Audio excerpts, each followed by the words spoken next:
नमस्कार, मैं हूं सुनील और आप देख रहे हैं मेरा ये क्रिकेटिंग चैनल।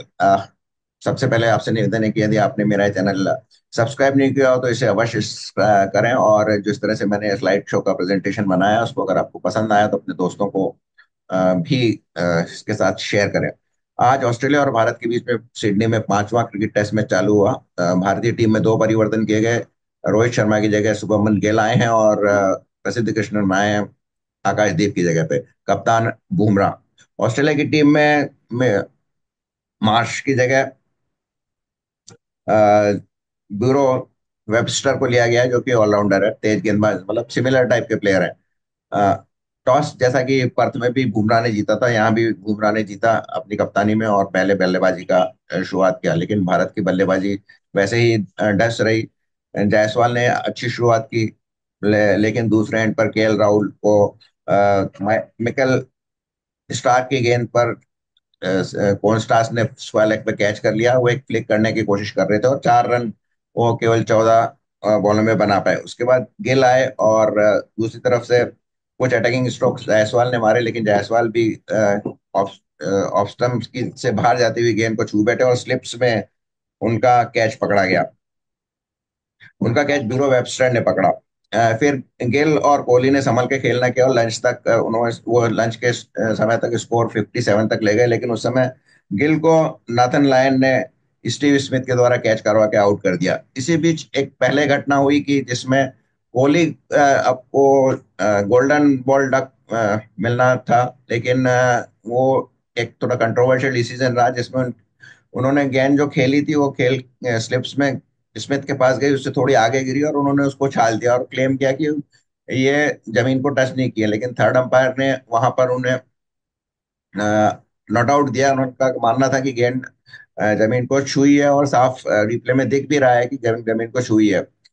वर्तमान में जो क्रिकेट के नियम है उसमें जो थर्ड एम्पायर को है उसको ग्राउंड एम्पायर द्वारा कोई सॉफ्ट सिग्नल नहीं दिया जाता, यानी ये इंडिकेट नहीं किया जाता है कि उनके अनुसार वो आउट है या नॉट आउट है। तो स्वयं एम्पायर को, थर्ड एम्पायर को ही पूरा डिसीजन लेना पड़ता है, और उन्होंने इस केस में नॉट आउट का डिसीजन लिया।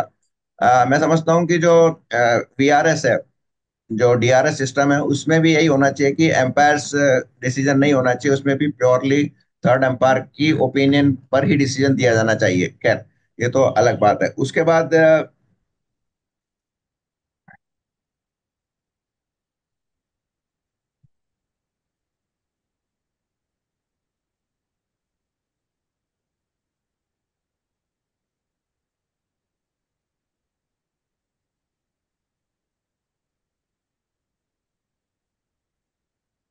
गिल लंच के पहले आखिरी बॉल पर आउट हो गए, जैसे मैंने आपको बताया। लंच के बाद भारत ने फिर से खेलना शुरू किया और विराट कोहली जो सबसे पहले आउट होने वाले बल्लेबाज थे, उनको फिर वही ऑफ स्टंप के बाद उछलती हुई गेंद पर स्कॉट बॉलैंड ने आउट किया। पिछली बार वो बच गए थे, इस बार वेबस्टर ने उनका स्लिप्स में कैच पकड़ लिया। तो मैं सोचता हूँ कि ये जो 4-5 दिन थे, इसमें भारतीय क्रिकेटरों ने या विशेषकर विराट कोहली ने अपनी जो गलती थी उसको सुधारने की कोई कोशिश नहीं की, और उन्होंने मेलबोर्न टेस्ट खत्म होने के बाद न्यू ईयर सिडनी में मनाया, क्रिकेट के बारे में ध्यान नहीं दिया। अन्यथा इस सीरीज में 6 बार एक ही तरह से वो आउट हुए हैं, और ना तो कोच ने उन पर कोई एक्शन लिया और न इतने बड़े खिलाड़ी होने के बाद वो अपनी एक त्रुटि को नहीं सुधार पा रहे हैं। उसके बाद पंत ने खेलना शुरू किया, कुछ अच्छे शॉट्स भी दिखाए। उन्होंने अपने स्वभाव के विपरीत पारी खेली और 98 गेंदें खेली। और शुरू में तो वो ऐसा था कि वो कई गेंद जिनको मार बल्ले से मार सकते तो उसको अपने शरीर पे खेला, उन पे शायद इतना दबाव था अपने कैरेक्टर को चेंज करने का। लेकिन फिर वो वापस अपनी पारी के अंत में अपने स्वभाव में आ गए और उन्होंने एक छक्का भी लगाया और आगे बढ़ के भी गेंद को मतलब जंप करते हुए आगे भी गेंद को मारा। लेकिन इसी चक्कर में वो फिर आउट हो गए। ऊंची शॉट मार दी उन्होंने स्कॉट बॉलैंड की गेंद पर, और पैट कमिंस ने उनका एक आसान सा कैच पकड़ लिया। रविंद्र जडेजा कोई खास नहीं कर पाए, उन्होंने कुछ शॉट्स मारे और लेकिन फिर भी वो मिचेल स्टार्क की गेंद पर एलबीडब्ल्यू हो गए। हालांकि उन्होंने रिव्यू लिया और रिव्यू में भी उनको नॉट आउट दिया गया।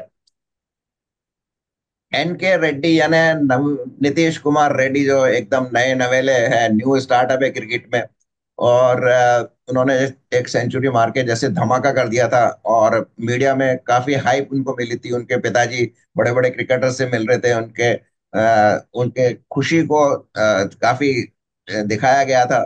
लेकिन वो अपनी पिछली टेस्ट मैच की 7 गेंदों पर, वो सेंचुरी मारने के बाद 7 गेंदों पर 3 बार आउट हुए हैं और एक केवल उन्होंने रन बनाया है। तो उनको डेफिनेटली, उन्होंने शायद गावस्कर की बात नहीं सुनी होगी। उन्होंने जो गावस्कर ने कहा था कि उन्हें क्रिकेट को या भारतीय क्रिकेट को या टेस्ट क्रिकेट को ग्रांटेड नहीं मानना चाहिए, उनको उनको काफी मेहनत करनी पड़ेगी। और ऐसे वनडे वंडर्स तो बहुत, जैसा मैं मानता हूं, तो अगर रियल में उनमें स्टफ नहीं है तो फिर वो लंबा टेस्ट क्रिकेट में नहीं चलेंगे। जरूर आपके आईपीएल में खेलते रहेंगे। वाशिंगटन सुंदर अच्छा खेले, उन्होंने भी एक दो चौके लगाए और 14 रन पर वो आउट हुए। उसके बाद कृष्णन भी आउट हो गए। आखिरी विकेट की साझेदारी में बुमराह ने अच्छे रन मारे, उन्होंने 17 बॉल पे 22 मारे रन, और उसमें एक छक्का और 3 चौके भी है, यानी मरता क्या ना करता वाली स्थिति में उन्होंने रन बनाए। और एक पिछले जो टेस्ट मैच में 155 से थे उससे 30 रन ज्यादा बनाए, और जो फर्स्ट टेस्ट मैच में 150 रन बनाए थे उससे 30 रन ज्यादा बुमराह ने भारत को ले गए 185 रन के स्कोर पर। तो इस तरह से भारत की 185 रन पर समाप्त हुई 72.दो ओवर में। इनमें स्टार्क ने 3 विकेट लिए, कमिंस ने 2 विकेट लिए, बॉलैंड ने सबसे ज्यादा 4 विकेट लिए। बॉलैंड जबकि एक रिप्लेसमेंट की तरह आए थे हेजलवुड के, उसमें शानदार अच्छी गेंदबाजी कर रहे हैं, और उनको विशेषकर विराट कोहली को काफी सीरीज में परेशान किया है।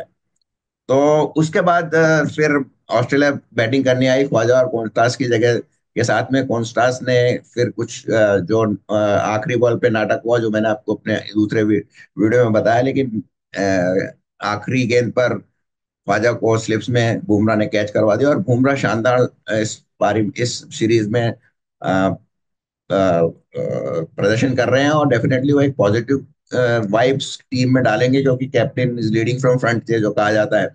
तो इससे मुझे लगता है कि इस जीत में, इस ये जो मैच है इसका जो फैसला होगा, इनका जो निर्णय निकलेगा, वो वही होगा जो पर्थ की टेस्ट में हुआ था, और भारत इस सीरीज को 2-2 से ड्रॉ कराने में सफल रह जाएगा।